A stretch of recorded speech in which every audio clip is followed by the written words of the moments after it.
That way we don't forget. Sounds like a plan. We are now recording. Sweet.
Okay, we can get started.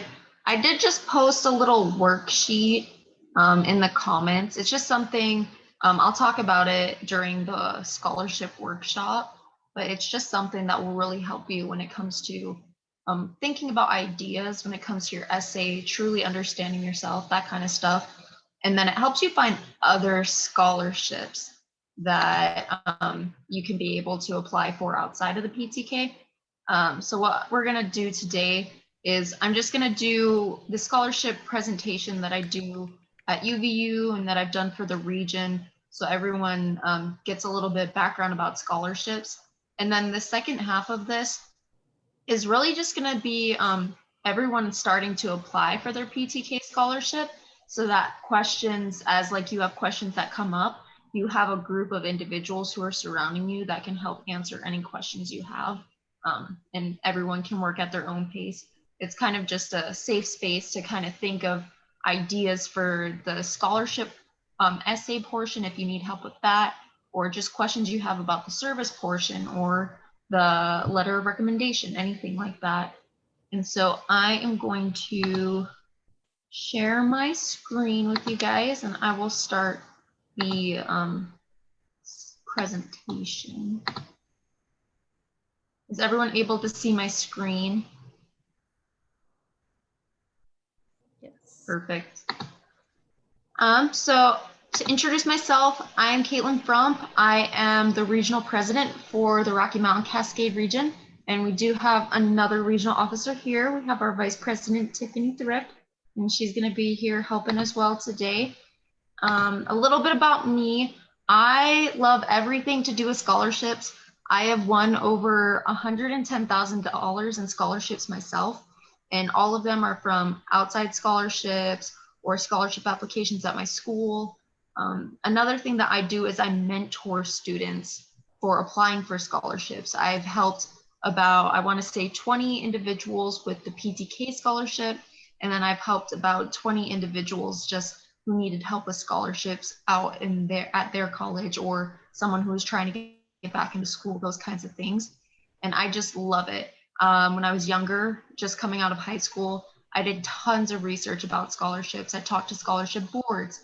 I went and talked to individuals who handed out scholarships, all of them, to really understand what they're looking for in a student that they're going to be investing scholarship money in. And so today I'm just going to kind of talk to you guys about tips and tricks of actually applying for scholarships and how you can be successful with it. And so the first thing that I always recommend when it comes to applying for scholarships, whether it's the PTK one that we're going to be focusing on today or scholarships in general, is knowing who you are. This is super important because if you don't understand who you are, how are you going to get scholarships? Because scholarship money doesn't just come from anywhere. Scholarship money comes from individuals, organizations, or teachers, professors, anyone who is wanting to invest their money into someone else's educational experience, into their college experience. And if you don't see the importance of yourself and see what you're involved in, what you're passionate about, and you don't understand how you're a benefit, which we all are, if you don't know that, why is someone else going to feel like that you're a good investment for them? And so a big thing about applying for scholarships is knowing who you are. And that's where the little worksheet that I gave you guys really comes into play. It's something that I have every single one of my scholarship mentees fill out. And I have them take like a good anywhere from 10 to 30 minutes and just truly fill out that entire application. It helps you find scholarships when it comes to finding more scholarships that you want to apply for, but it also helps you when it comes to doing the service portion of any scholarship application. It helps you when you're writing your essay for scholarships. It helps you find scholarships, just that kind of stuff. And it's just super important. It asks you questions that sometimes you don't really consider when you think about looking for scholarships. So it asks about what's your age, your height, what ethnicity are you? Are you a parent? Are you widowed, divorced? What stores do you shop at? What are your passions? What do you want to go into? It's just this well-developed sheet that I worked with one of my professors that helps someone get a well-rounded knowledge of who they are as a person, and it helps them understand themselves more. And so a big thing is knowing who you are so people will be willing to invest in you. The next thing is knowing where to find scholarships. We have the amazing resource of which you're going to be focusing on later tonight, which is the Phi Theta Kappa Scholarship. It's just really important to understand where to find scholarships. So the first thing is using resources on campus, using groups that you're a part of, using organizations, clubs, your work, the close-knit communities that you're really a part of.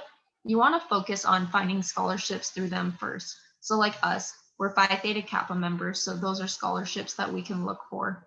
Also, on your campuses, each of us has an office that is specifically dedicated to it, whether it's your financial aid, whether it's an academic advisor, whether it's just someone who's in charge of all of the financial aid that's on your campus. Those individuals are trained and they get paid to know about scholarships that are in your community, know about scholarships that are on your campus. Your advisors, they're the ones who know about scholarships and the organizations you're a part of. Really focusing on those scholarships first. A big part of applying for scholarships is applying for ones that you are the best candidate for. You don't want to apply for scholarships that you think, maybe I'm involved in that group. You want to make sure that, so you're in Phi Theta Kappa, you want to apply for those Phi Theta Kappa scholarships, or you're in like the Red Cross, or you're a student at a specific college. The closer you are to a scholarship, the higher your chances of winning a scholarship are, and the less wasted time you took to apply for a scholarship. And we'll talk a little bit about that more later. Also, the next thing after you use the resources on your campus, you look with the scholarships that are close knit to you. The next one is Googling specific scholarships. And this is where that worksheet that's in there really comes to play, is being able to understand how to research scholarships. We have the amazing tool called Google, and it is something that is amazing. It's something that our parents, our grandparents, they didn't have this luxury of being able to have so much information at the tips of their fingers. And so being able to know how to Google scholarships will get you a ton of scholarships. This is actually where I want to say 50% of my scholarships actually came from, was learning how to find them and learning how to apply for scholarships on Google. And so when you do want to research scholarships on Google, you don't want to be general. A lot of people make the mistake of typing in Google scholarships, and that's going to get you nowhere. It's going to bring up a lot of websites that aren't really geared towards you, or it's not specific to what you really qualify for. And so taking those things that you fill out inside of the sheet and narrowing down your it's almost like doing research when you're looking for scholarships on Google. You want to use the right key terms. You want to use the right things about you as you're Googling it. So you don't want to type in scholarships. We'll take me, for example. So I am a female. I'm a business management major. I live in Utah. So I would Google scholarships for females majoring in business management in Utah. You want to start out as specific as possible. And if you are too specific, you can take out a chunk or two, but a lot of the times it'll bring you to the scholarships you need to be looking for. Again, as I mentioned earlier, the closer you are to that community, the closer it hits home to you and your personality, your experiences, the higher your chances of getting that scholarship. Obviously, your chances rise as you put more work into your scholarship application, as you put more work into yourself. But truly finding the scholarships that you're best fit for is a great step in helping you be able to win scholarships along with those other things. And then the next thing is visiting the PTK website. Just general websites. But this is the last step of what I would recommend, like scholarships.com or fastwebs.com. These are places where you can win scholarships, and I've seen plenty of individuals win scholarships from there.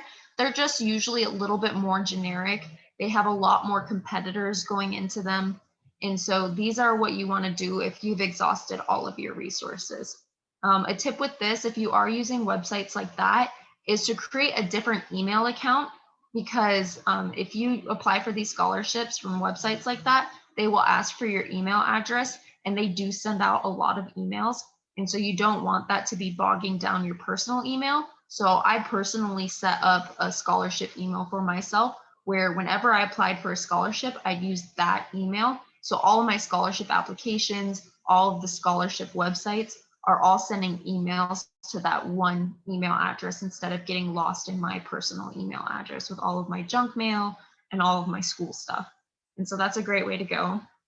A little advice, if you do get down to your last resource and are applying for scholarships from these websites, is to make sure that you're not giving out personal information that you wouldn't give out to anybody else. So if something's asking for you to pay to apply for a scholarship, I wouldn't do it. There are no scholarships that ask you to pay to apply for them.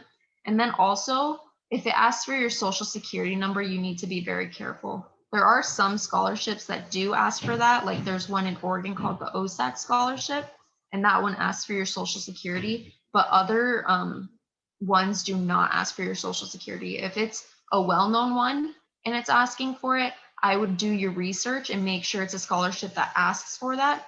But besides that, don't ever give a scholarship application your social security number, your billing information, anything like that, because obviously it's dangerous. But second of all, it's just not a valid scholarship unless you feel like it's one. Then do your research and just make sure to have all your boxes checked that you're not giving away your information to like fake scholarship or anything like that. The next thing that I wanted to talk about is just some little statistics. The biggest thing I want you guys to get from this slide is that you need to actually apply for the scholarships. And that's why this workshop will help a lot today. It'll get you started. The biggest thing is people just don't even start scholarship applications. And a lot of the times they don't finish them as well. And people who apply for scholarships and they do a couple of scholarship applications, they put the time and investment into doing it, they win scholarships. And so just making sure that you're doing what you need to actually get scholarships. So these are just some things I wanted to bring into play. Oh, I typed the wrong thing. but it's 1 in 10 associate, like 1 in 10 associates who are applying for like anything between their associates to their undergraduates. They receive scholarships averaging 2,500 that they apply for. And that's a good amount of money, especially when you're just getting into or transferring over to a school from just one scholarship alone. It's a really good odds. And so I just wanted to point out scholarship application rates have gone down by 20%, and college enrollment rates have gone up, and tuition has gone up. But scholarship application rates are going down, even with all of these additional people who are enrolling in college. And it's something that a lot of people just don't apply for scholarships. They either are afraid, thinking that they're not a good candidate, they're afraid that their application isn't going to be good enough, they're afraid that their parents make too much money. All of these things, all of these fears begin to develop inside of people's heads, and it stops them from starting the application, or it stops them from completing the application. So one of my biggest things I just want to push is just make sure you're applying for scholarships and putting that time in. So the next thing about this is something I wanted to explain to everybody is making the application process easy. A big thing, I've talked to a lot of scholarship boards that do the choosing of who they're going to give the scholarships to. And they want people to follow the instructions that are inside of that scholarship, like application, the steps that it gives you, the things that it asks for.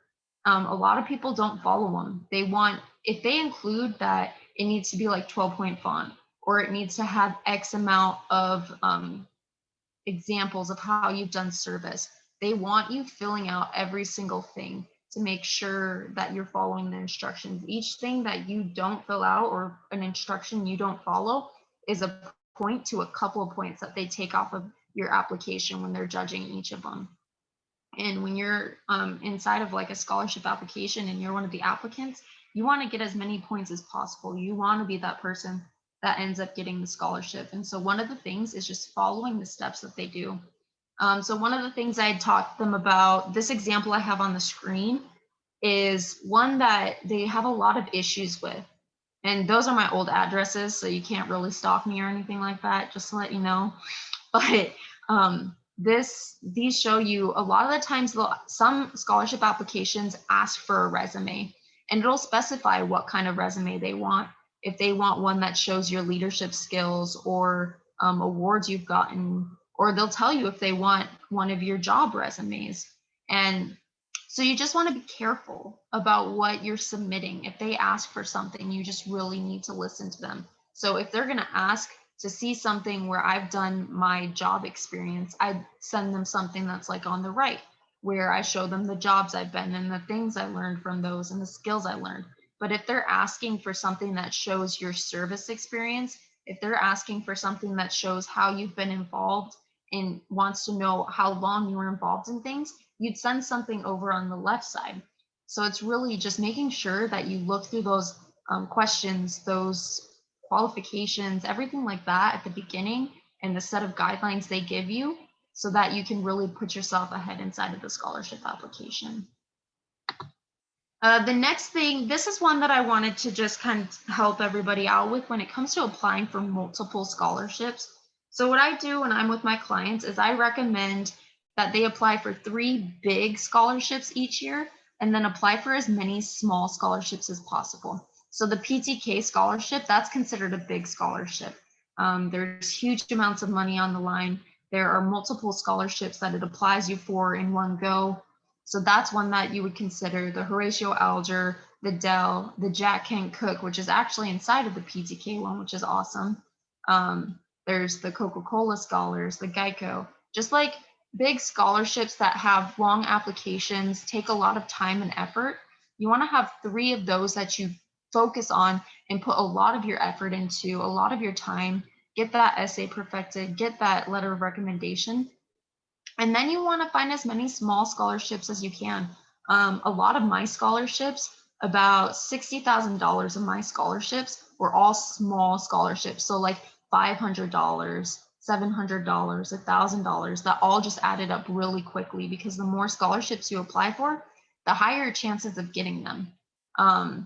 Scholarship applications, it's almost like a raffle, except if you spend more time, your chances, your probabilities become higher. But the more scholarships you apply for, the more times your name is in that hat, the more likely you're going to be chosen for a scholarship, and the more likely that you'll be able to fund your education through scholarships.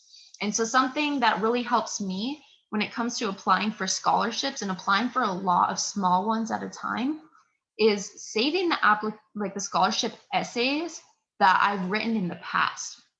And this is a huge thing that really helps, because if you save those applications, it'll help you with the essays. A lot of scholarship applications ask very similar questions inside of them. And so instead of having to reinvent the wheel and come up with something brand new every single time, you have a foundation that you've created from past scholarships. And the more you have those, the more you work on them, the more you perfect them. As you apply for scholarship after scholarship after scholarship, your essay becomes outstanding. It becomes, the grammar is better, the flow is better. And what I do is I save the scholarships in a folder. I put what scholarship it was applied for as the name. And then inside each of them, I write the question it asked and the essay response that I put inside of it. The reason this is then you can copy and paste it and use it for the new scholarship you're applying for, and make the tiny tweaks and adjustments that need to be made, because the essay questions are pretty similar, but they're not always the exact same. So you have that foundation that you can use, an essay that you took time on, you took the effort in putting in, and you got it looked over, it's outstanding and it looks great. And you just make sure that you make it even better. You add those little tweaks so that you're making sure that you're following the guidelines inside of that. And so that's just something that I definitely recommend when it comes to applying for multiple scholarships of small ones. So that way you can apply for as many as you want and not have to take as much time as you would with some of your big scholarships that you're putting in that time and that effort. That's why you use the copy and paste method, is because these are small scholarships that you just want to get your applications in, as many of them as you can, and put your hat in as many drawings as you can. And then really focusing on those big scholarships to be able to get a big one and a couple of small ones. And so that's my recommendation on how to save yourself some time when it comes to applying for scholarships. And then the last thing before we talk about the PTK scholarship itself is really make yourself stand out inside of these applications. As I mentioned earlier, you guys are investments. And the more time and the more effort you put into making yourself stand out and making sure that these scholarship boards feel like they know you after your scholarship application, the better your chances of being put at the top of that pile is as one of those final candidates. And so something that I recommend is getting involved. Now, when I say getting involved, I do not mean being president and captain and everything, being in a million clubs, working a million jobs. You do not have to be that. You just need to get involved in the things that you're passionate about, the things that you want to do in your future career. And if it's something you don't know, start getting involved in tons of stuff to experience your life and see what kind of things you do like getting involved in. But a big part of scholarship applications is showing them that you're the kind of person, when you're invested in something or you're interested in something, that you're going to get involved in it. So if you're someone who likes working on cars, get involved in that. Do that on the weekends. Help other people with their cars if that's something you want to do in the future. Or if you're someone who's going into chemistry or biochemistry, start getting involved in labs or helping professors on the side. Find stuff that you can get involved in. It doesn't have to be stuff that you don't enjoy. It doesn't, like, even service opportunities. You can find service opportunities for pretty much every single field out there. And so just really finding that way to get involved so that you can show them that you have that experience, that world experience that you'll need to have when you go out into life after college, or into life when you're transferring over to a university, those kinds of things. The next thing is being specific. So many people do apply for scholarship applications. And so when you're applying for an application, yours is put in with everybody else's, and they go through all of those applications. And if you're just telling them generic stuff, telling them things that everybody else would answer, you really start to blend into that pile of applications, and they don't remember you as they start talking about who they want to consider for the scholarship. So if something asks about what your future career is and it gives you 200-word maximum, don't just say, I want to be a nurse. Explain to them what really drew you into whatever you're wanting to go towards. Tell them about an experience you had that really made you want to go into that field, or tell them about just the passion that you've had since you were younger. Explain to them who you are and let them understand who you are. Because as they're going through those applications, they'll be like, oh yeah, I want to do, I really like this girl, the one who, and then they name out that specific example you gave. The more specific you are, the more you stand out, you'll be remembered inside of their heads, and they'll be like, I want to invest in her. I feel like I know her, or I feel like I know him. Like those kinds of things will really help you inside of the scholarship application. And so just always being specific and making sure that you're giving them the details that put you on. Like if you were in an interview or you were in a class, you want to be able to have your professor know you on a first name basis. That's the same kind of thing with scholarship applications. You want to have them remember your name or remember your story or remember your example that you gave inside of that essay. And the next thing is really selling yourself. Sometimes, I don't know, sometimes it's really hard to brag about yourself, but we are all super amazing people, and they need to know that. They need to know the amazing things that you've done, whether it's inside of your family, your friends, your school, your academics, your work, just anything like that. Tell them how much of like a bad A you are. I don't swear, so I'm not actually going to say the swear word, but like let them know how much of a boss you are and what you've done to really get yourself where you are. It goes along with the being specific. The more they know you, the more you're going to come up in their mind as they're talking about the finalists for that scholarship application.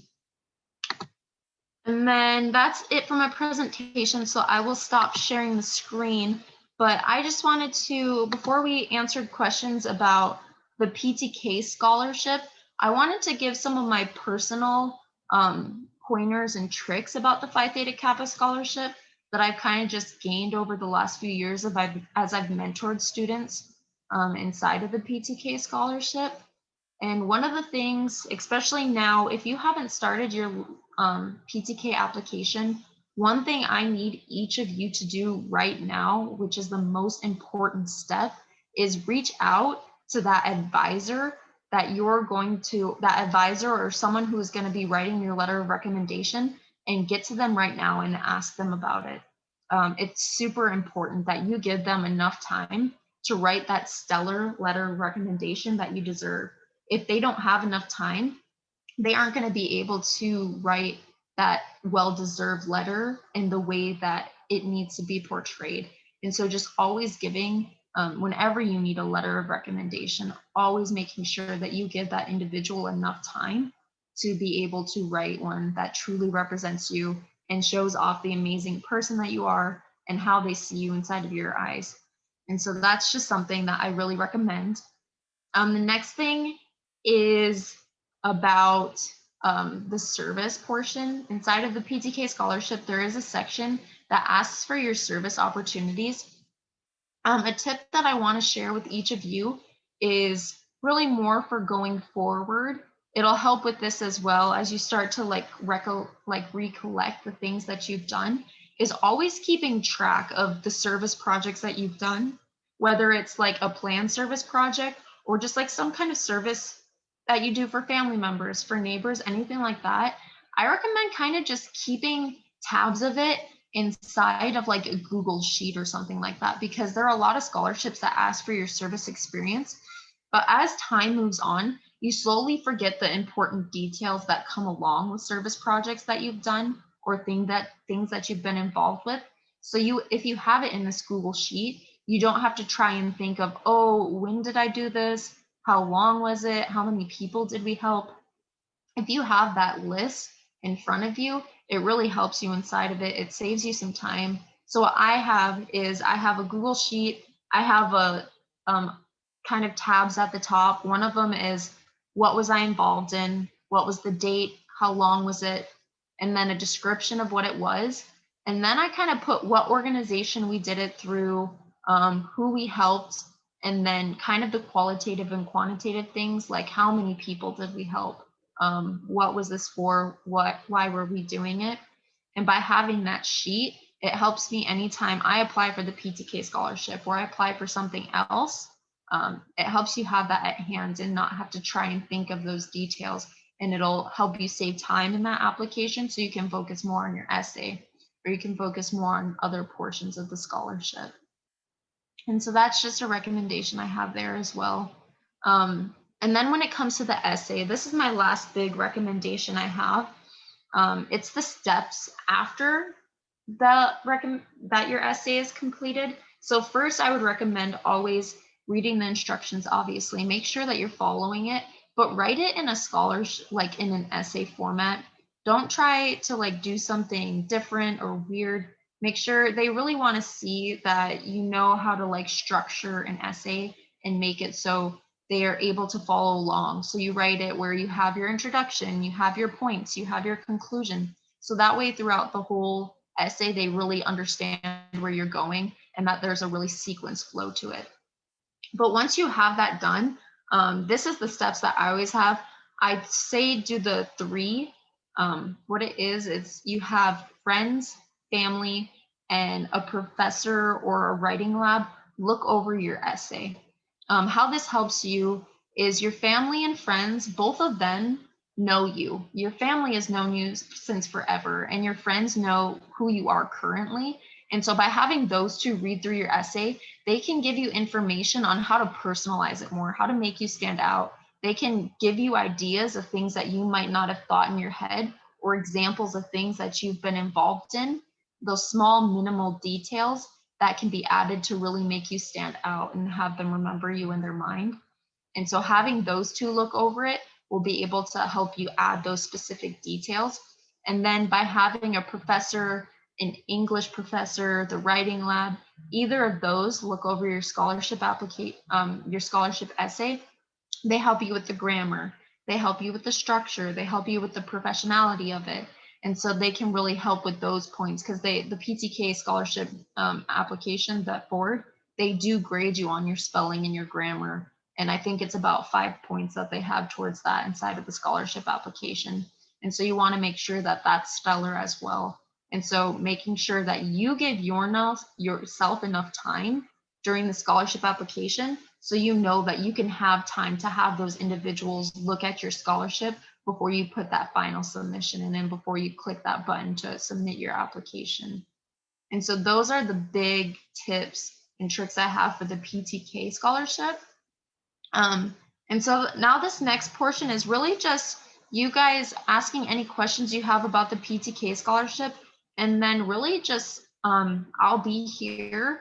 And while you're working on your scholarship, if you have any questions that you need answered, anything like that, that's what this time is about, is just having questions and tips handed out to everybody so that we can make the scholarship application process easy and help anybody that needs help. So does anybody have any questions they want to ask right now about the scholarship process? Kate, you actually have a question that came up in the chat from the students over at Omicron Psi who have asked a little bit more details about applying on the PTK website as to whether or not that goes to multiple scholarships, such as the Coca-Cola and Jack and Cook. If you want to touch base on that again. Yeah. So what that does, yes, it does apply for multiple scholarships at once. So the Phi Theta Kappa scholarship is really cool. This is something that's really important. Each of you needs to really make sure that you take the time at the beginning of that scholarship. It asks you questions at the very beginning, and these are your qualifying questions that let you know what scholarships you qualify for to apply for through Phi Theta Kappa. And so these pre-qualifying questions are super important. One wrong click of a button, one misclicked answer, and it could take away 1, 2, possibly 3 scholarships away from you to apply for. And so you really want to make sure that every single thing that you're filling out inside of the pre-questions is accurate, because that's what determines all of the scholarships that the PTK scholarship will apply for you.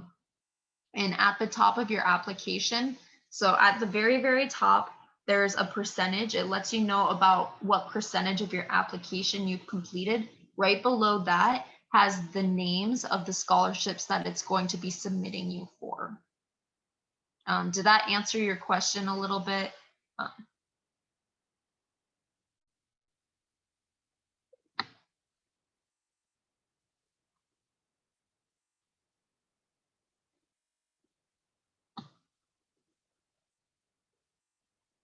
Okay, so there's another one. Sorry, I'm just gonna look through. Were there any other questions I missed, Tiffany, except for the most previous one?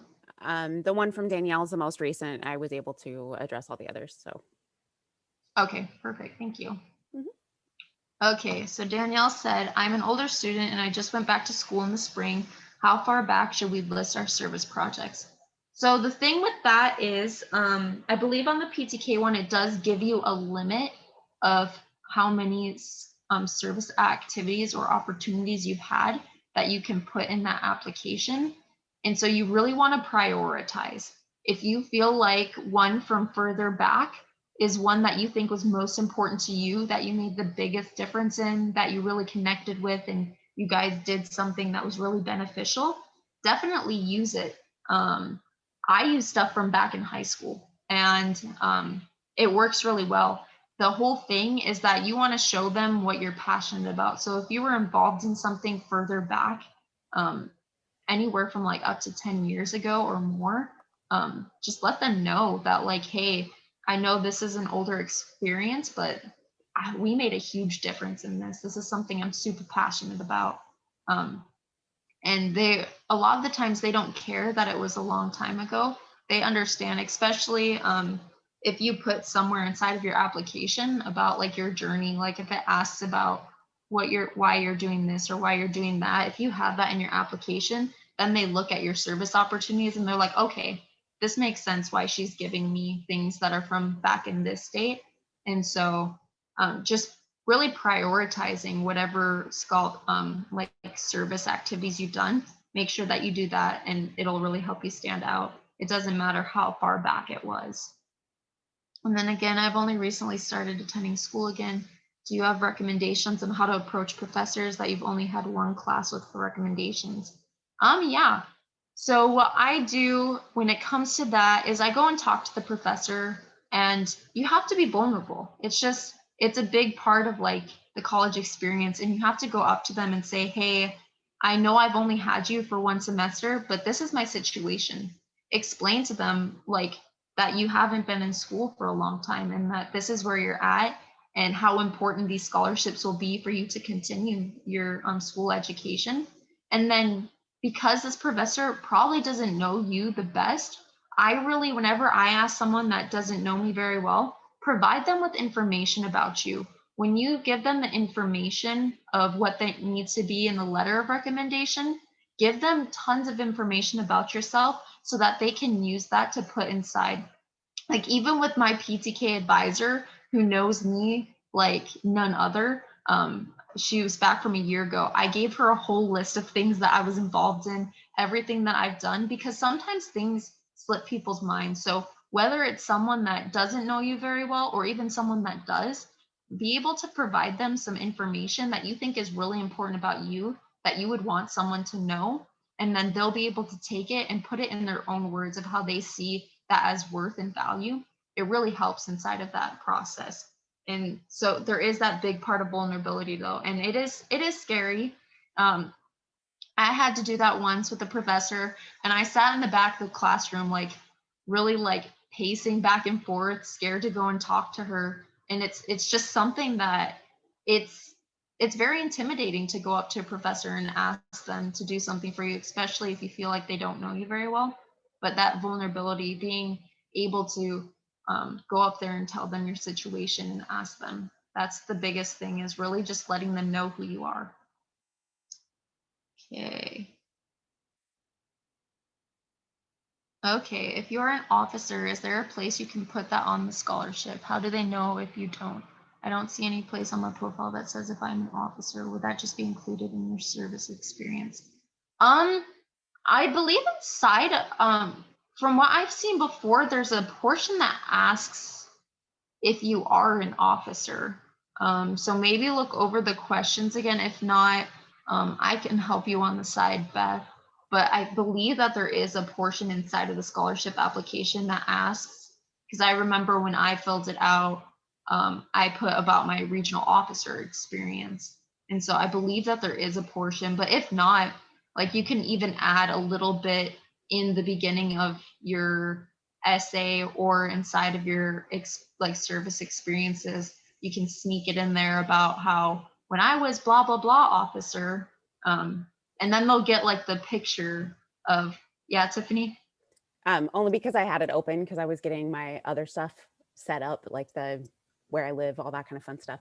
When you get to the activities tab, there is actually a spot that'll ask you what positions you have held in Phi Theta Kappa, which includes Perfect. being officer, regional officer, all of that kind of stuff. So it does actually ask that. And then when you get into the volunteerism section, you could even like go into a little bit more detail as to like what positions you held if there's ones that are not listed, just as a random side note. Yeah, perfect. Yeah, I had thought I had seen that. Thank you so much. And then how do you know if you don't, okay. So I'm very new to this. What are all the things that qualifies as service projects? Does doing special projects and work studying job to help students count? So this is what I tell everybody is there are so many different things that can be considered service projects, and you just really need to be creative about it. Um, because there was someone, she was talking to me, she was a mother, and she's like, I spend all my time with my kids. I do this and I do that. And the big thing is just taking the things that you're involved in and seeing how it's of service to other people and seeing how it affects other people's lives. So when I was talking to her and mentoring her on her PTK scholarship, I talked to her about like how she was involved with her kids and what she did for them and did she get paid for it, that kind of stuff. And we just kind of talked through her situation and we helped her see how the things that she was doing in her daily life were considered service. And she used that inside of her PTK scholarship application and she was able to win one of the scholarships. And so just really understanding what you do and how it's considered a service project. So obviously like the planned projects that your chapter does or that you do. So like if you volunteer at the food bank or you go and pick up trash outside, or if you go and read to children, like those kinds of things, those are obviously considered service projects. But then there's the other things on the side. Like if you're mentoring students on the side or you're helping people inside of your class, if you're taking on leadership roles, inside of like your college experience without being paid for, if you're leading like group projects, like anything like that can be considered a service project. You just need to explain to them why this in your mind and in other people's minds it would be considered a service project.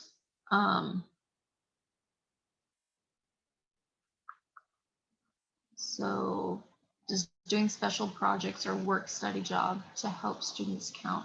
I'm not sure exactly like work study job. Do you mean like work study through like FAFSA or that kind of stuff? Because if you're talking about that, that one doesn't count as much because you do get paid for it like scholarship wise. And so work study probably wouldn't be the best one, but like special projects, that definitely can be considered a service opportunity. The biggest thing when it comes to using something as service opportunity is making them understand how you're helping other people. Whether it's helping other people better their lives, helping other people clean something up, helping other people understand who they are, or helping people in a rough time. Just understanding that like the end goal for service is really knowing how you help other people. Can my significant endeavor be the HIA project I'm working on? It definitely can be. You'll want to make sure that you're super involved in it if you are, because they want to, when it comes to the significant endeavor, they want to see your involvement, every single thing that you've done. They don't want the scholarship essay portion to be all about how your team did this and this together. They want to make sure that inside of that, that you were having leadership roles, that you were the one that was helping plan stuff, or you were the one that was being there for other people, you're the one that took on projects, that kind of stuff. They want to make sure inside of that significant endeavor essay that it's really something that you personally were able to put in time and effort to, and you made a difference. And they want to know how that difference was made. And so knowing the qualitative and quantitative things that come inside of that project and how your personal push, your personal touch that you put into that project, how that benefited other people and how it really became a success, or how you learned from it. Like maybe the project doesn't turn out in the end, but you tell them about how you were the one that helped planned it, all of this, and then this is what you learned from it. It may not have been the most successful thing, but these were the outcomes, and this is what you learned and what you could do better next time. Some kind of stuff like that. So how important is information about your high school? I'm 28 and got a GED at 16. Last year, I almost submitted a scholarship long before I was accepted to PTK.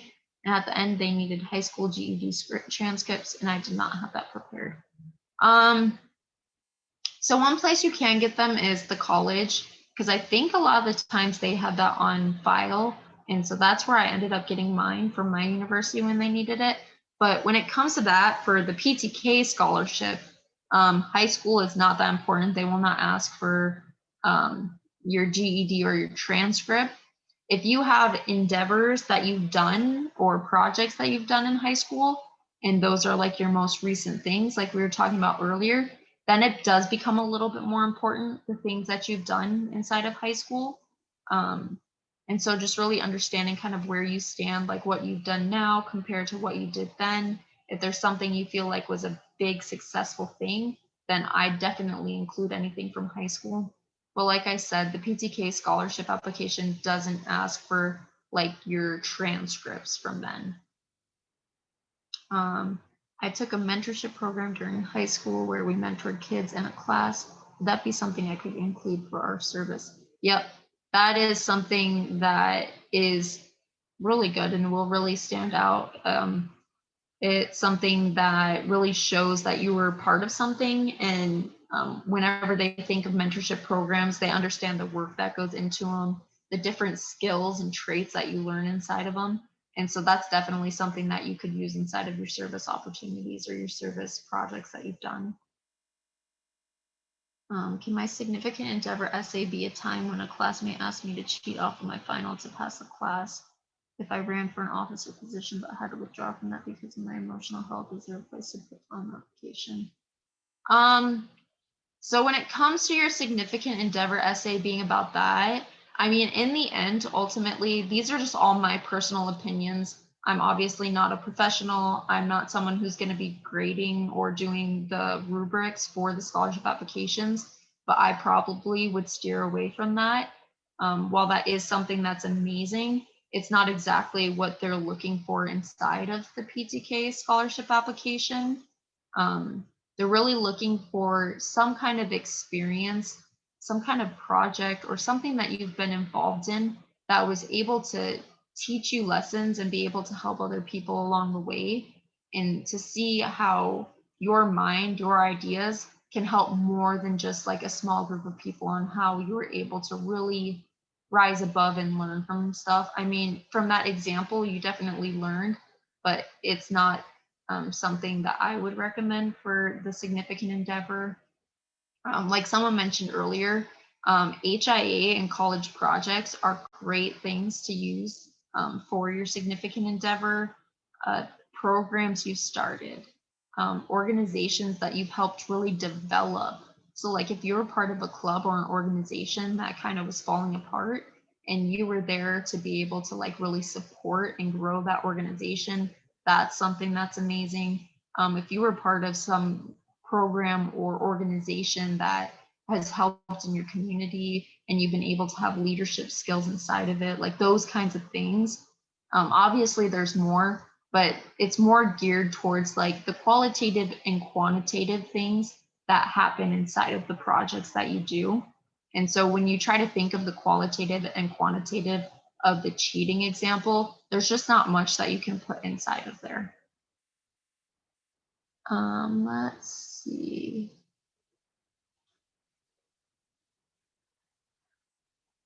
I'm having trouble finding the scholarship application itself. I started it when I first entered all my information when I signed up for PTK, and now I can't find it on the website. Okay, so Tiffany sent you the link. I'm hoping that you were able to find it. Okay, I will share my screen and I can show you guys. I actually had the hardest time finding the scholarship application after they changed the website layout. Oh, you did find it? Okay, perfect. So we don't have to. Well, we can. I'll do it for anybody else that hasn't been able to find it. So we'll go over here and I'll go to this tab right here and I'll share my screen. We'll get out of this presentation if it will let me. And then we will go to, I have a million tabs, sorry guys. So we go to the PTK website, and if you're not signed in, it will have you sign in, that kind of stuff. But right here is the scholarships tab. You click I am transferring. Even if you're not transferring, they put it under this tab, and you'll go to PTK competitive scholarships. You'll wait for the page to load because that's what you do. And then you'll go down here and it'll give you the scholarships that are open for each one. So like these are the scholarships that are open for the fall. These are the ones that have already passed, which were for last spring. And you'll click apply now.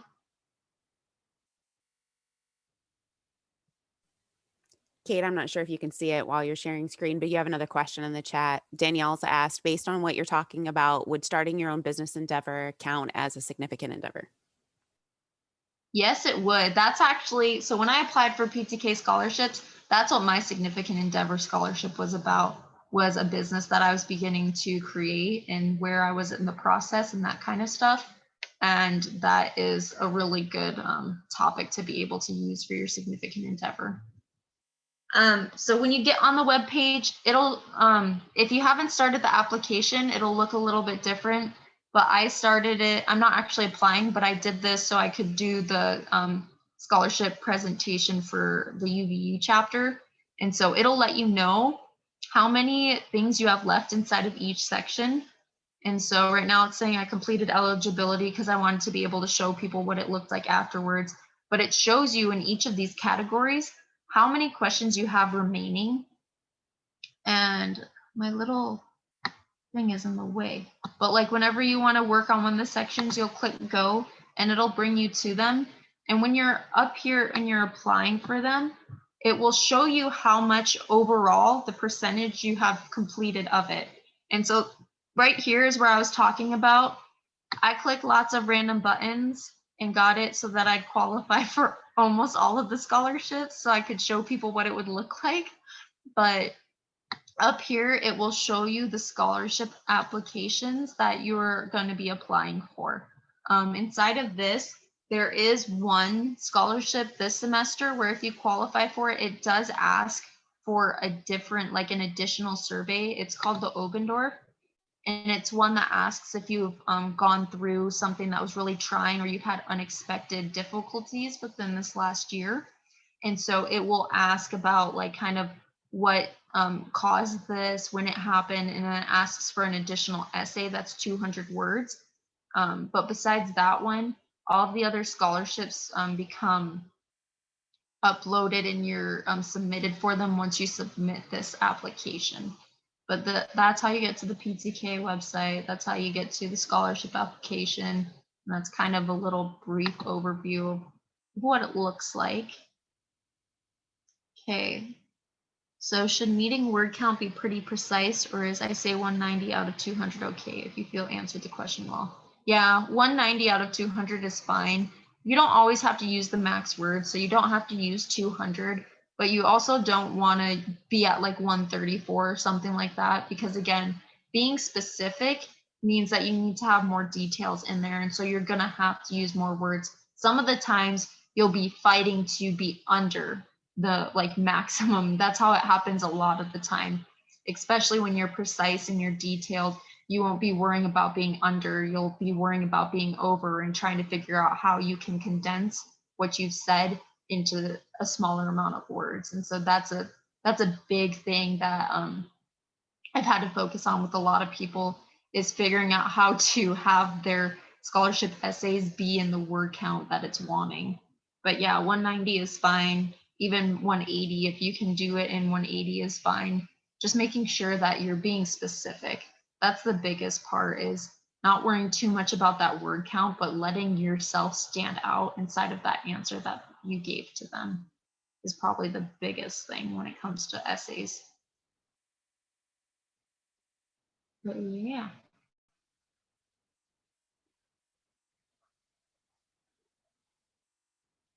Do we have any other questions about the PTK? Oh, you mentioned you use a business you were starting in the past, so tentative things are okay to talk about, as in things that aren't 100% off the ground yet, as long as it's of significant importance.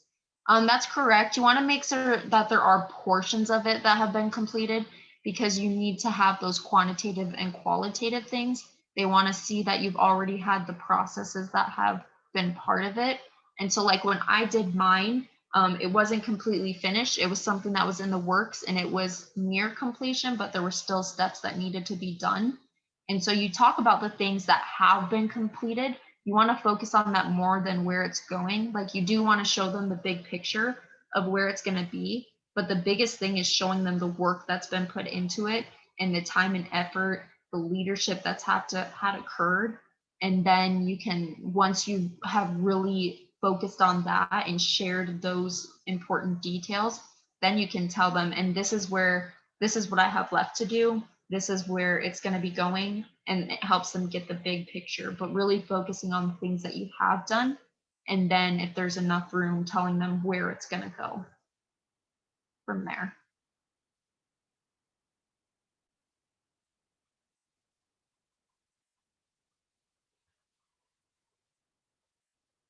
One more question. Why does height in stores use support significant?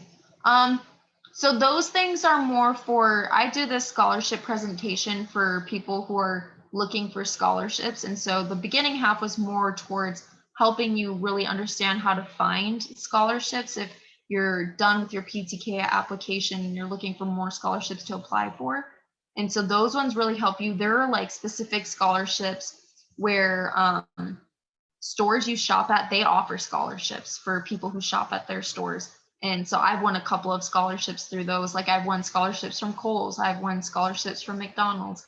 So being aware of the places that you support will help you find more scholarships. Just like the height one, like there's scholarships for people who are like this tall or people who are short, like those kinds of things.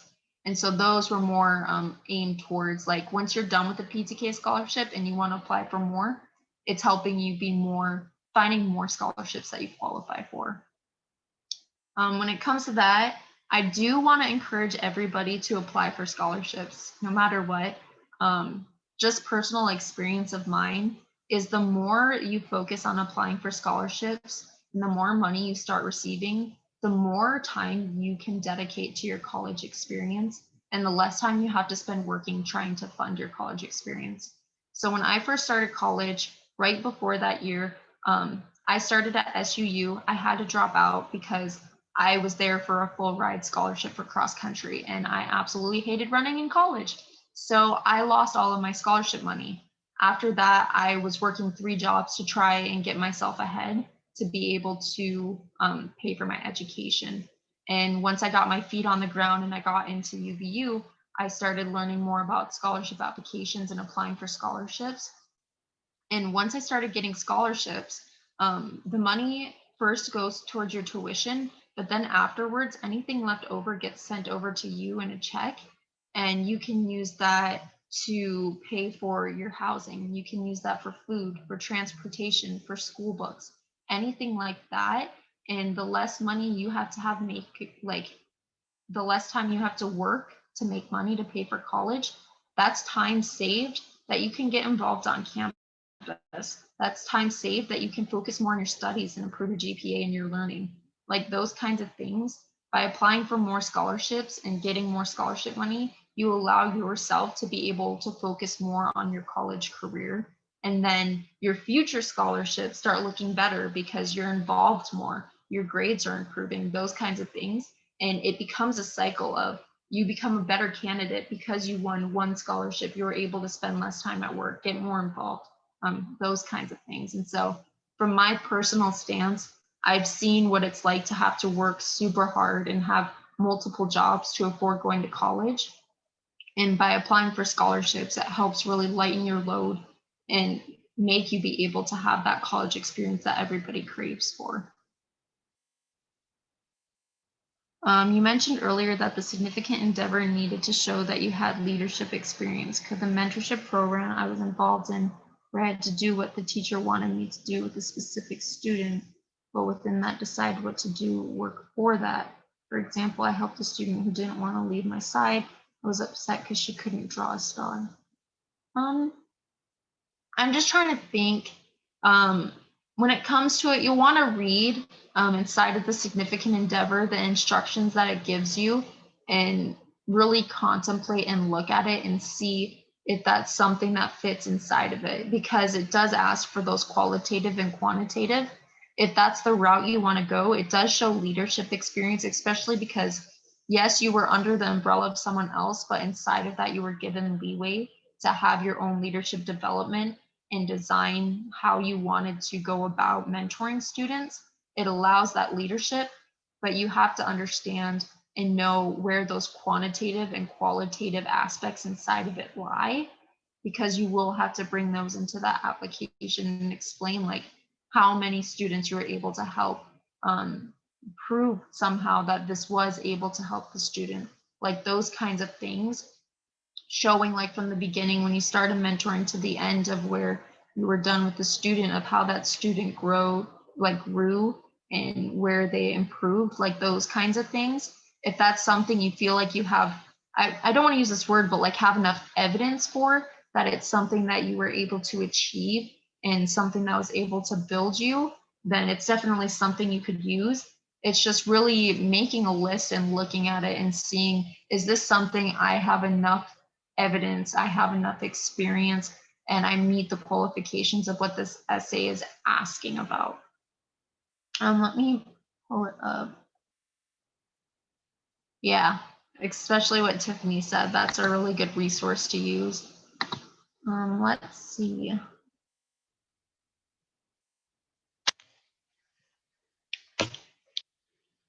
And so I'm just going to share my screen again, and we'll look at the application question together. My Zoom is not wanting to work with me. Oh, there we go.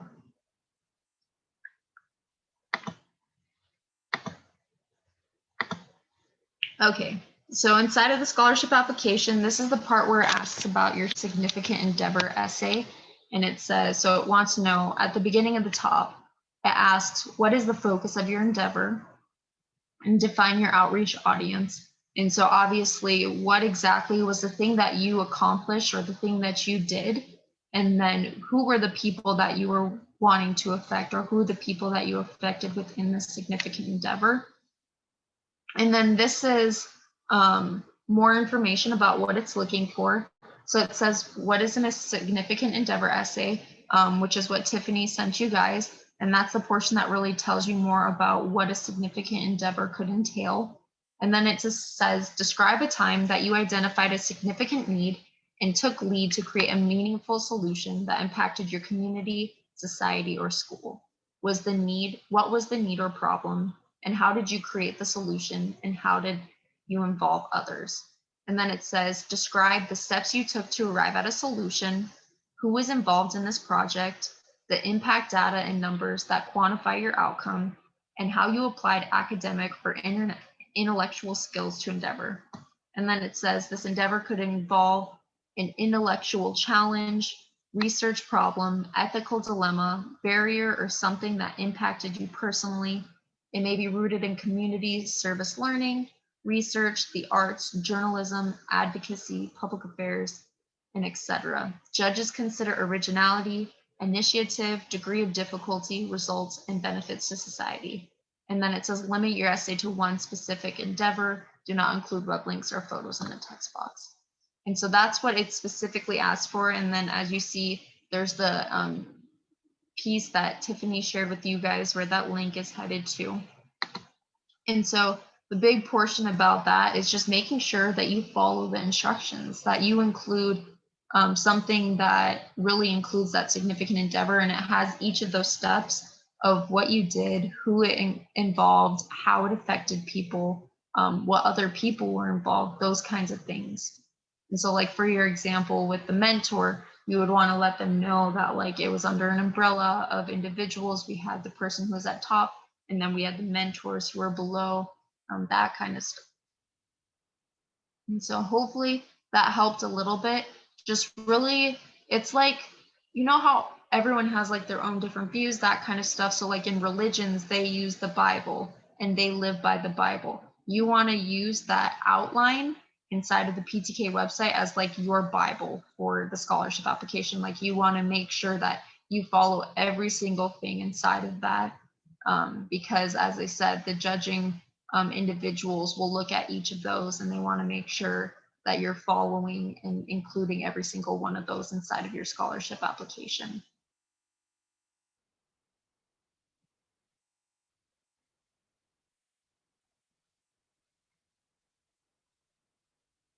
Yeah, no problem.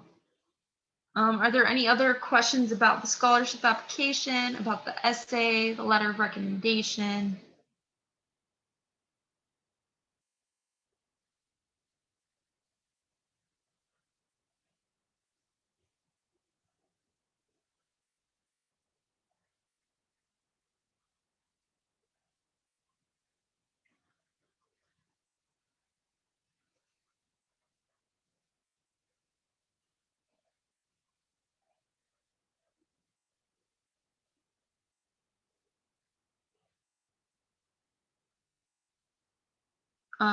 Let me double check. I'm pretty sure it is.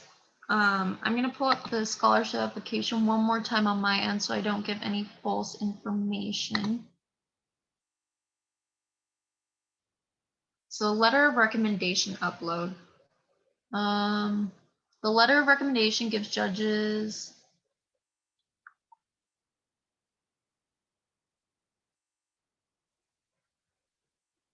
the letter of recommendation should speak to leadership and should showcase specific examples of how you have demonstrated leadership abilities, service involvement, and impact outside the classroom. This recommendation should specifically address the leadership example you discussed in your significant endeavor essay. Failure to provide a leadership example and commentary on the essay response may make your scholarship application less competitive. The letter of recommendation should be completed by a college faculty member, administrator, dean, or an employee or professional at an organization you volunteered. So it doesn't have to be specifically your advisor.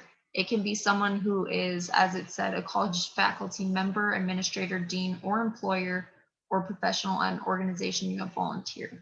And so you want to take into consideration and really think about who knows me the best.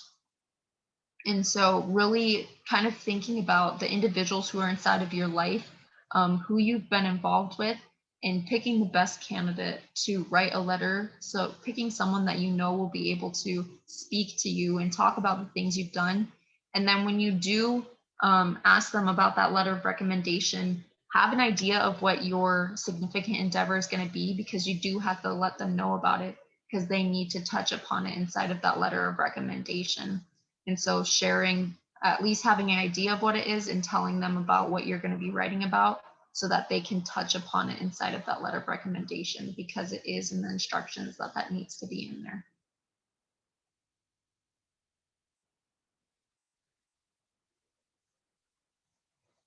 It can just be an employer or a workplace, not a place we volunteered at, or does the volunteer place apply to the employer and professional?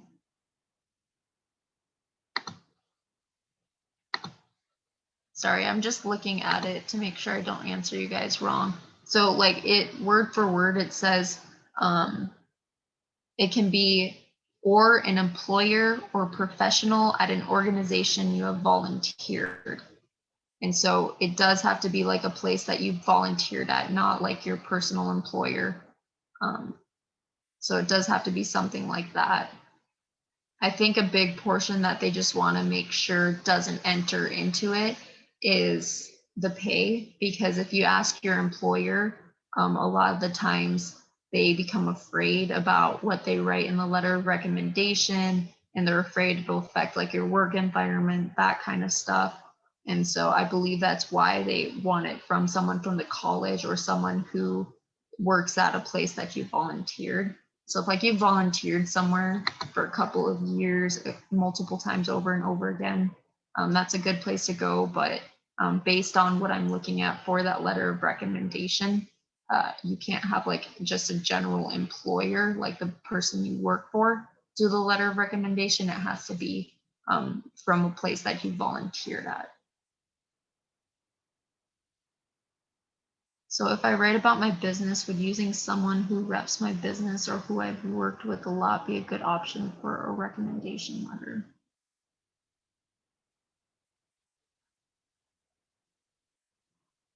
I actually don't think that they would qualify for that. So what the letter of recommendation is asking is that they want someone that either works at the college or they want someone who you volunteered for, someone who works for that company. So even though like you're working for your own business, it has to be like somewhere you volunteered, having someone from that organization write a letter.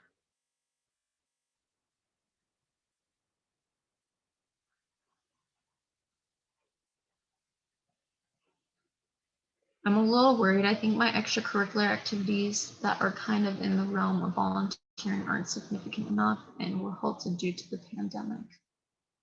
Um, I'm just trying to think. So just, it doesn't have to be extracurricular wise. It can be something else. It's just really looking at you and what you've been involved in general. There's a lot of them where their significant endeavors don't have anything to do with like their extracurricular, and it was something they'd been involved in college. And so just kind of looking at that, it said that research can be something that you focus on or look at. It said that like something from the arts could be considered that, something from journalism, just thinking of like everything that you've been involved in and maybe talking to individuals that know you and asking them like asking them what they think one of the most important things or projects you've been involved in are. Sometimes it really surprises you what other people remember about you that you don't just like automatically come to your brain. And so maybe talking to people who are close to you to see if there's something that they see has been like a significant endeavor that you've been involved with. Because yeah, the pandemic has definitely stopped things, but it doesn't have to be from this last year. It can be something that you've accomplished inside before this year. It's just something that you think is that your most significant endeavor would be.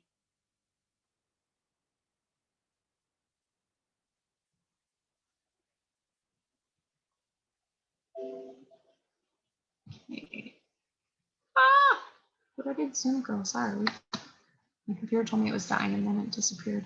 I'm concerned about having my letter connect to my significant endeavor essay. If I write about my business during my essay, I don't really know how a professor or volunteer person can speak to my business. So that's where it really comes into play of letting them know about what it is. It's again being vulnerable, telling them everything that goes into it, because even I had to do it with my, like I had mentioned, my advisor. Even though me and her were super close, there were projects I was working on, there were things outside of school that she didn't even know that I was doing. And so everyone's not going to know everything about what you're doing outside of school. And so you really have to explain to them like what you've done, where it's gone. Like if you even have to have a meeting with them to talk to them and tell them about what your business is about, how long it's taken to do this, the steps that you took, the investors you had to find, that kind of stuff, and having them take notes as you tell them. It's a way to really have that be put into the letter of recommendation and connected. Just letting people know about what you've done. One that I did is I developed a mentor program myself for incoming freshmen that connected with seniors and individuals in the community. And my advisor didn't know about it. And so I spent a good 20 minutes really explaining to her what got me passionate about it, how long it had taken, the steps that I needed to do, those kinds of things. And then my other one was my business that I had started. I did a fitness business, and I had to explain to that other advisor, because we've had 3 advisors since I've been in PTK. And so I had to explain to the other advisor what I had done to start my business, what the trials were I had gone through, everything that goes into it. And so just making sure when you're asking someone to be your letter of recommendation, letting them know that there's an essay that I'm writing, and part of your letter of recommendation has to kind of talk about how my significant endeavor really relates to who I am as a person, and based on the experience you've seen of me, how they connect together. And so just really talking to that advisor or that individual that you're asking to write the letter will definitely help a lot.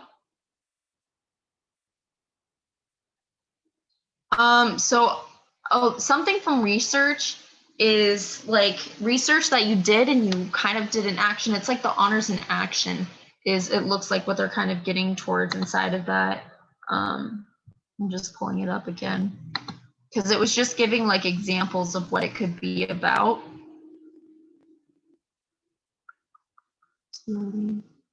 Yeah, so it said, stop scrolling. My computer is lagging really bad. I need to plug in the charger.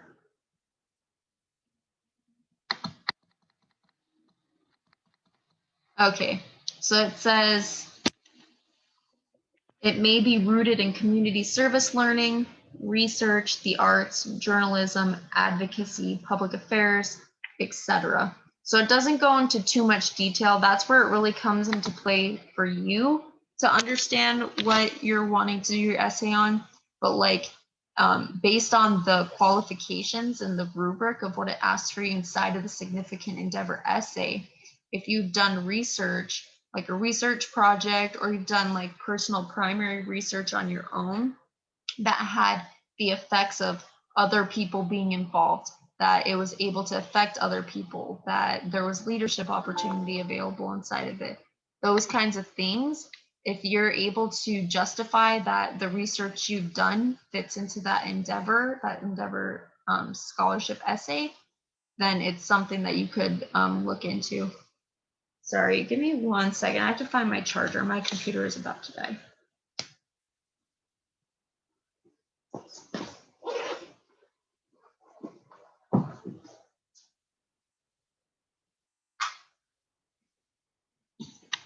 Okay.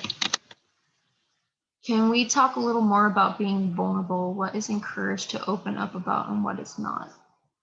So it's kind of almost like it's understanding where limits are and understanding who you're talking to.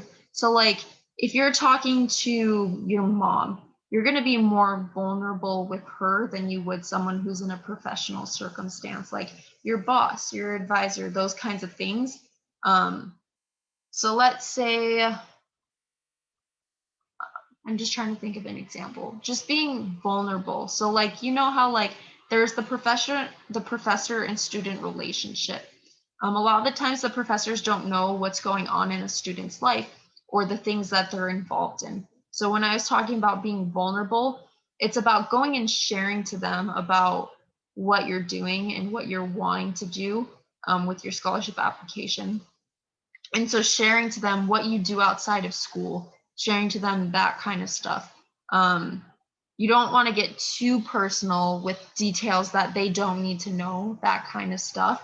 It's just really opening up to them and being able to have like a bond and be able to have this sort of relationship with them where they understand who you are, how you're involved. They get that big full picture about why you're a good candidate for them to write a letter of recommendation for.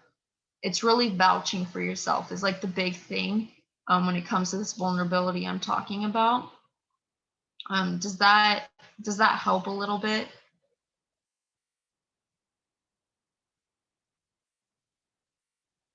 Okay.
While we wait for some more questions to come in, I wanted to touch base on a question that popped up while you were giving your presentation at the first hour.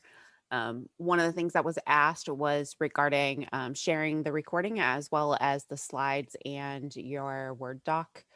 Do you have any ideas where we'll share that? Do we want to put that on YouTube and post a link for it? Do you have any suggestions as to where we want to share it so they can find it later? Yeah, we can definitely put it on our YouTube channel, and also I think that they could put it on our RMC website too, couldn't they? Yeah, we could ask to have that added. Might take a little bit longer, but that's a possibility. Okay. Yeah, so we'll share that on both of those, and we'll send out an email letting everybody know when they're available for everybody. Can we discuss transfer scholarships? I've had a hard time finding scholarships for students that aren't already established at their four-year universities. I would be in the same boat as Daniel. Well, perfect. That's what this semester's scholarship applications are all about, the PTK ones. The fall is all geared towards transfer scholarships as well as normal ones, but a big portion of transfer scholarships are in this next, the applications that are due December 1st. And so that's a really good place to start. Another thing when it comes to transfer scholarships is really getting in contact with the school that you're interested in transferring over to. As PTK really stresses, a lot of schools have scholarships just for being a PTK member and transferring over to their school. Other schools have other scholarships because all of us have such a high GPA. You're able to get like their presidential scholarships. You're able to get those kinds of things as you transfer over to their colleges as well. And so the biggest part is really being involved with that kind of portion. And then the next is like really understanding again that being able to know how to Google scholarships. And so looking for transfer scholarships inside of Google and looking at those specifically is something that I could recommend. A lot of something that I've seen is schools have an idea of what other scholarships that you could qualify around them, if that makes sense, like the schools that you're wanting to transfer to. And so like their academic advisors could be able to aid you in figuring out other like transfer scholarships that are available through their school and when the applications are, when the deadlines are, that kind of stuff. When it comes to transfer scholarships in particular, that's really the best place to go. You're not going to find as many transfer specific scholarships as you would just generalized scholarships. So when it comes to like national scholarships, that kind of stuff, those ones are available at all point in your college career, not just when you're transferring or when you're brand new into college. They're ones that you can apply for throughout your college experience and be able to receive aid within your time at school, whether it's transferring or being at your college. And so those ones you can apply for without having to even worry about specifying that you're a transfer student. You just apply for the scholarship. You let them know what college you're going to be at that next year. But like if you're looking for specific transfer scholarships, talking to the schools that you're transferring to is the best way to find those ones if there's specific transfer scholarships available. Who would I ask about concerns about my GPA requirements for being a PTK member? I am worried math will drop my GPA. Will I be booted from PTK if this happens? It's very doubtful you'll be booted from PTK, but every single chapter is different. Every chapter inside of their bylaws has different rules, different procedures, different GPAs that you have to maintain to be part of their PTK chapter. And so that's unfortunately not something I'd be able to help with. But like I said, reaching out to the advisor, reaching out to the individuals who are like in charge of your chapter, they'll be able to tell you about what happens, what GPA you need to have, what happens if you drop below it, how you can still be involved, that kind of stuff.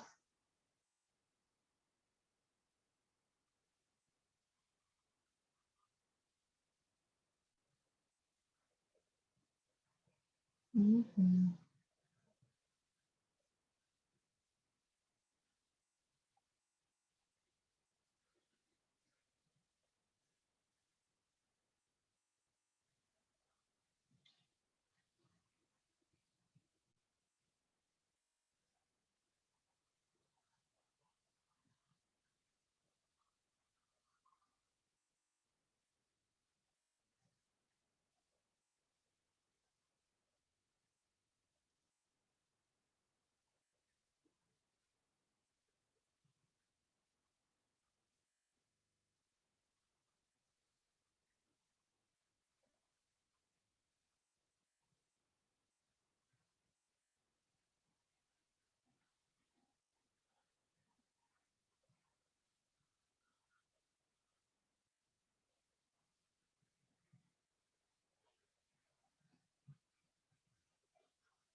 I sent another copy of the scholarship help sheet in both the doc and the PDF format. If anybody else wasn't able to download it, you're welcome to let myself or Kate know. We can always email it to you as well.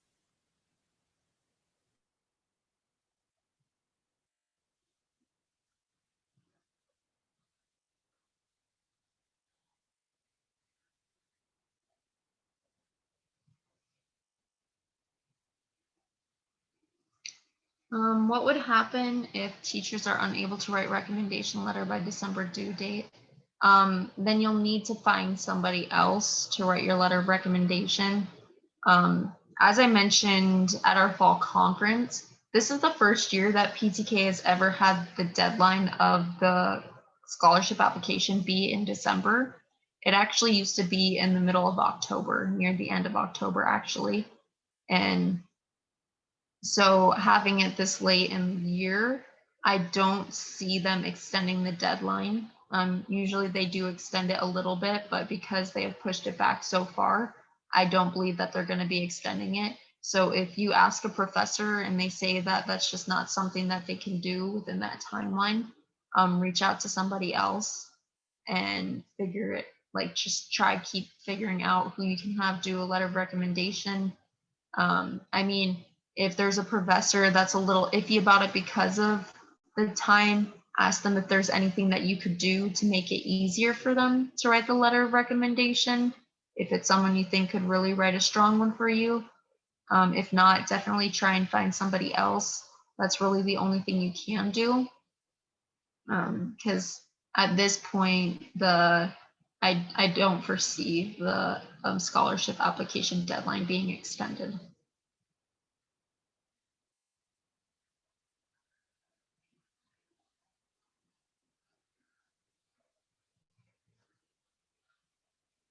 We should be here until 8 unless there's like a long, long period of time where no one has any questions, then we'll probably end the call. Because I mean, I am the queen at staring blankly into the screen, but there becomes a point where you guys are going to get really annoyed of it without anything coming out of my mouth.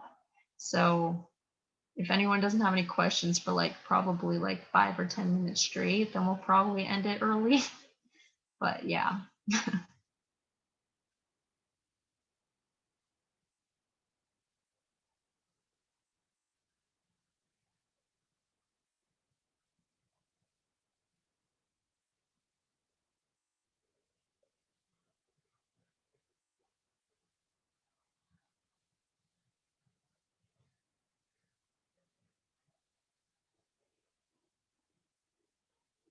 Yeah, no problem. Have a good night, Beth.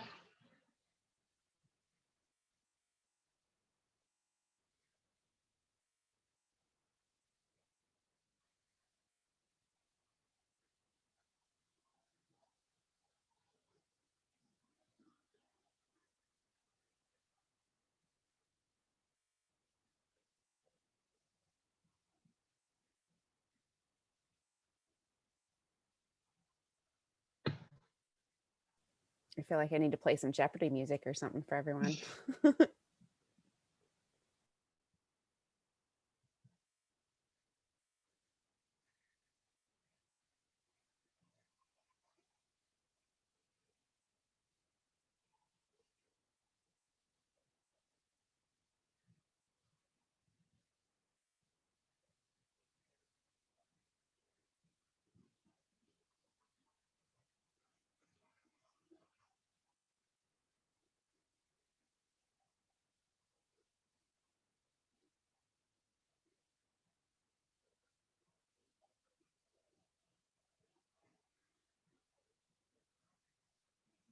This is an interesting one. The most pressing ethical leadership challenge. Seems like that could get a bit political or strongly opinionated. Any tips for keeping that what they want to hear while still expressing yourself? Could you elaborate a little bit more about what section that's inside of, so I could look at it a little bit more?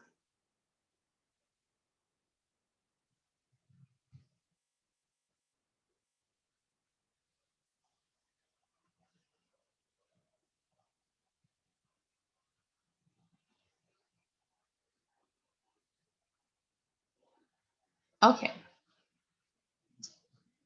let's think about that together. If you're keeping that where you want to hear while still expressing yourself. So something that they did talk about in the end by the significant endeavor essay is that I don't want to get it wrong, so I'm just going to double check. But they said judges consider originality, initiative, degree of difficulty, and results. So the big thing is judges consider originality. So don't try, this is something I tell everybody no matter what, is don't try to write an essay you think that they want. It's about writing the truth of what you see. So if it seems a little bit political, as long as you don't feel like it doesn't come off that you're attacking or complaining or something like that, you should be fine. What you want to do inside of it is really put forward the problem you see and let them know why it's a problem, and then answering that question of how you can exercise positive leadership to combat this challenge. Because if you're stating the problem, you're telling them what you see inside of that career field, what you see going on within it, but then you're offering a solution or you're seeing how leadership can combat it. It's not complaining, it's coming up with a solution to a problem. And so I just think obviously you don't want to go too far down the rabbit hole of it being political and focusing fully on that, but truly state the problem that you see. It's again part of that vulnerability of letting them know your opinion, your stance of where you think it is, making it short and brief enough where they understand it, but they don't feel like they're being attacked or in the middle of like some kind of like argument, just making them know about the problem and then handing out that solution or showing how you can exercise that positive leadership, if that makes sense. Because that will help a lot with like the feeling of it being too political or that kind of stuff.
Is this the only PTK scholarship opportunity of the whole academic year? I just got accepted and I'm a bit intimidated by this deadline. It's not. So something amazing about PTK is they have 2 scholarship applications. So we have the one that's going right now, and its deadline is December 1st. But then there is the next scholarship which open up in the spring, and they have spring scholarships that open up as well.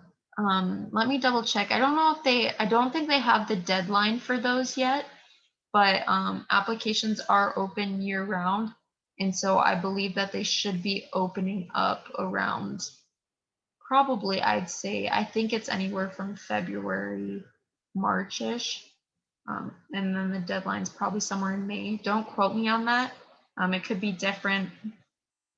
As we see with this one, obviously it's due December 11th when it's normally due October 20th. And so it could change, but there is scholarships available to apply for during spring semester that would go towards the coming fall semester. So I just got accepted and oh, awesome, thanks. Are they the same application questions? December 11th, I thought it was the first. So it's the first. Sorry if I said the 11th. I don't know why I would have said that. But yeah, December 1st is the deadline for the fall ones. And it depends again. The spring scholarships are different scholarships that are available than the fall ones. And so like the Obendorf is available both times. So that one will have the same essay and there will be the significant endeavor.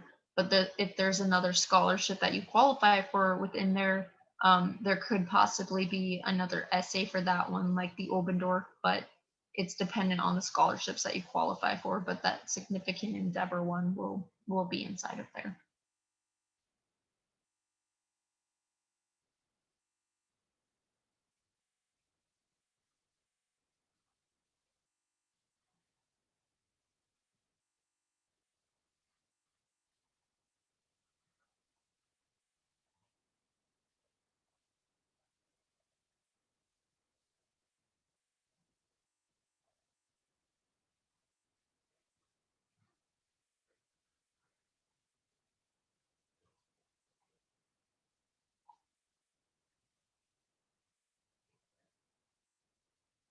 Some of the essays on the application ask about involvement in the PTK chapter. I am new to the chapter and don't have any involvement so far. How would that affect my application? It'll affect it a little bit, not to the point where it would disqualify you for any reason. They do look at involvement and it does add additional points, but as long as you focus really well on that scholarship application, it won't ruin your chances of winning a PTK scholarship. It adds like an additional point or two. So it's not something that is strongly influencing, but is definitely something they look at. And they always want to know how you're getting involved in your chapter. So if there is an area where it allows you to write something, I would talk about how you are a new member, talk about how you want to be involved, where you see your potential involvement going. If it's just like yes or no questions or check boxes, just checking it appropriately. And then yeah, bringing it up maybe even in your service opportunities, like when you're writing in one of your descriptions, writing how you're a new PTK member, but these are the things that you've been able to achieve before PTK, and you can't wait for your experiences that you do get involved with inside of PTK. It'll help them become a little bit more understanding. Again, the application is a story of you, and they read through the full application for your scholarship. And so anywhere you can sneak in that little bit of information to really explain why I don't want to say lacking in a certain area, but your circumstances of why you haven't been involved in your chapter, sneaking it in somewhere inside of the application when you can, it'll help them see the full story of you, understand you better, and understand that, oh, he's a new member. This is why he doesn't have involvement inside of the chapter.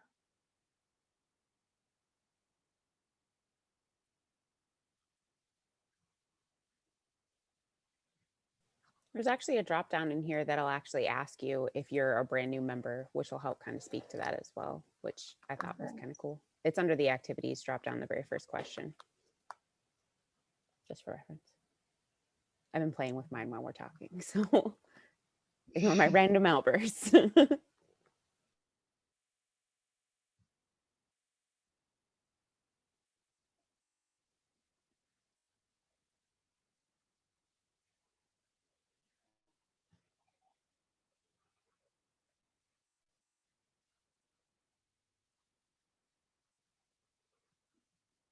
Yeah, I've accepted membership but haven't become involved yet.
I haven't looked at every nook and cranny of the application so far, but will there be a place to talk about identities such as neurodiversity?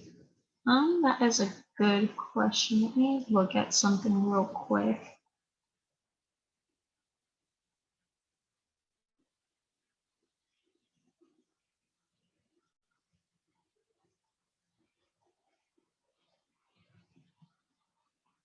There is a section that asks, where was it?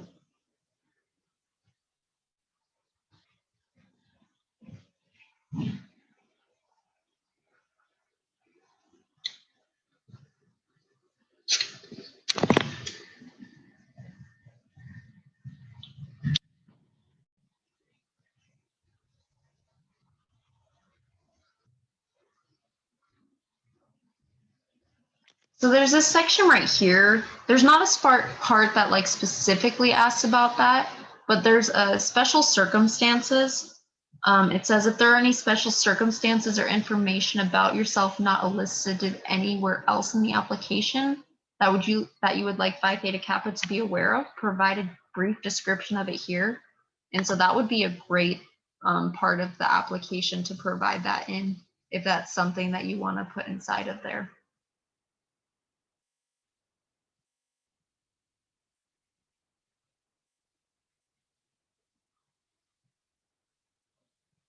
No problem.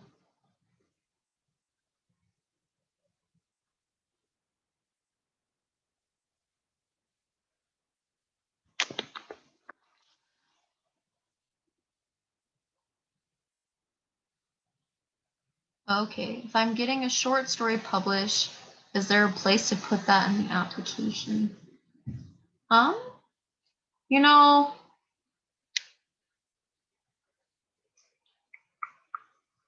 that could be something.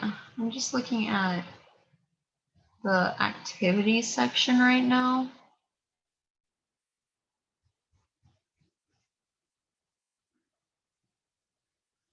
Probably wouldn't be in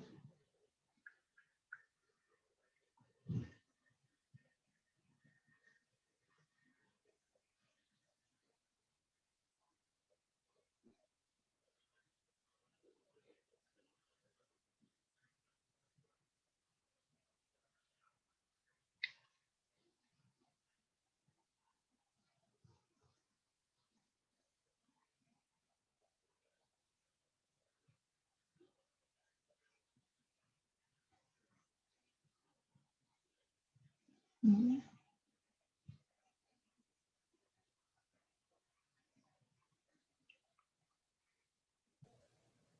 Is the book maybe something that counted as anything that was like volunteer or something that you took a leadership role in? Maybe it could fit under volunteer activities. Yeah, that's the only place I could think of putting it. Besides, if that somehow links to your career goals, that would be a good place to put it as well. Um,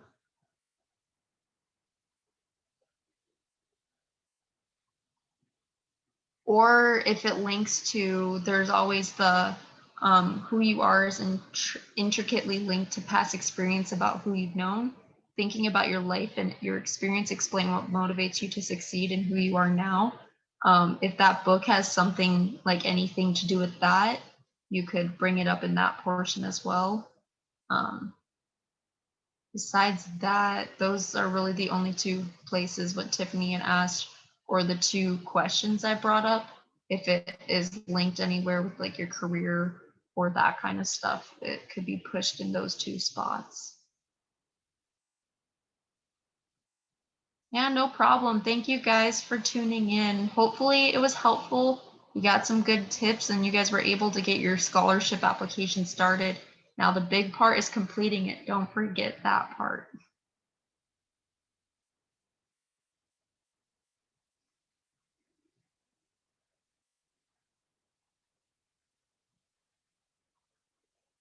The links to your identity, one of those essay portions that I talked about, like the intricate to our past, maybe you could bring it up somewhere in there, just briefly, so that way it's something they have inside of their mind. No, trying to think.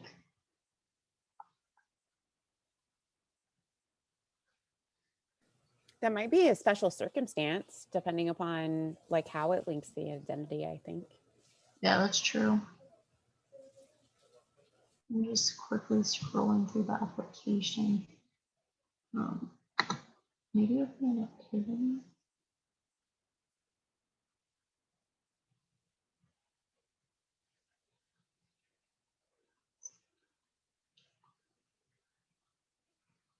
Yeah, those are really the only sections that I can think of.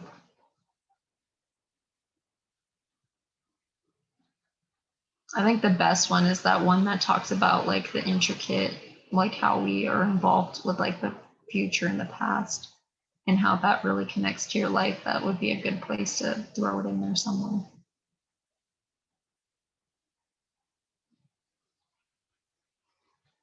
I'm surprised that they don't have a tab for that, like in the activities section somewhere.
Okay.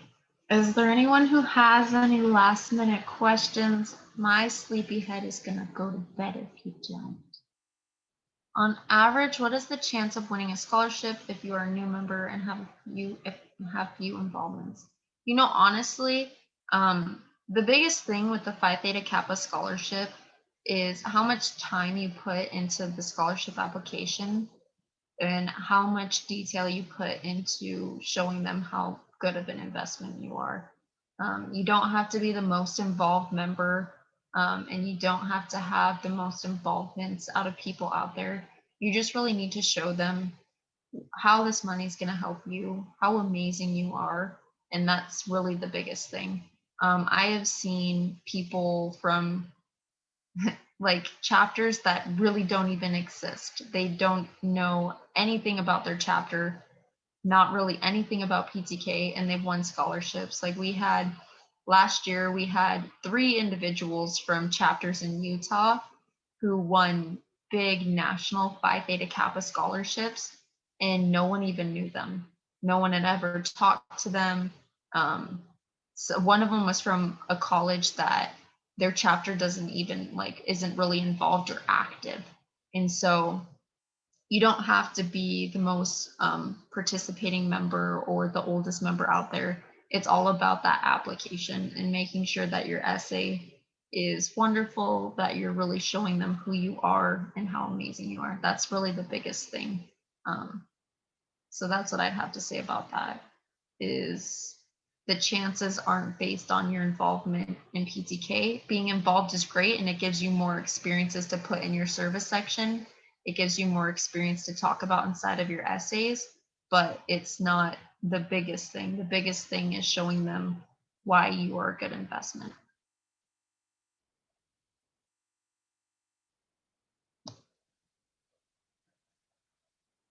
Yeah, no problem.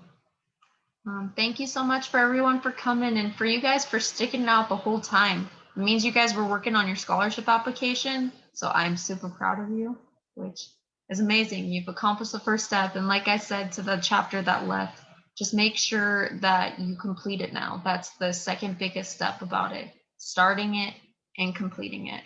So if you guys do have any other questions, you need someone to read over your application. I'm not submitting one this year, so I'm all for helping anybody that needs like advice or anything like that. But I hope you guys have a great night.